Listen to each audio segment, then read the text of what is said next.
The 555 timer designed in 1971 can be found in many electronic devices. It can produce accurate time delays and oscillations.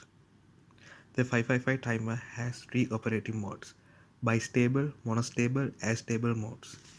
In the internal schematics of 555 timer, which consists of 25 transistors, 2 diodes and 15 resistors. In this video series, we are going to analyze about 555 timer IC in deeply. I explained this block diagram using Proteus. It consists two comparators, SR flip-flop, voltage divider and discharge transistor. There are three 5K resistors for two voltage differences, 1/3 VCC and 2/3 VCC. Okay, now we can move to the simulation part.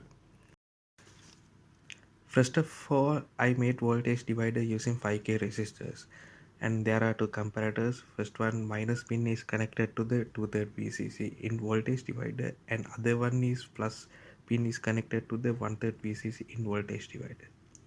Then other remaining two pins, first comparator plus pin and second one minus pin, are connected to the variable resistor to control voltage. Then we can see how is it work in hysteresis action. When I am giving below 1/3 VCC, output will low. If I give between 1/3 VCC and 2/3 VCC, then output remain into previous voltage. It is memory action. Then goes high 2/3 VCC, output will change again.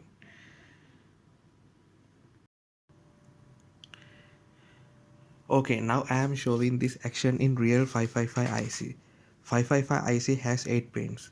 Pin 1 is minus pin, pin 8 is VCC, 3 is output, 2 and 6 pins are in trigger and threshold. That pins are belongs to the comparators in internal block diagrams. Below 1/3 VCC and above 1/3 VCC, output will change, and between the two voltages, output will not change. Next video I will show you how to make Astable multivibrator. Thank you.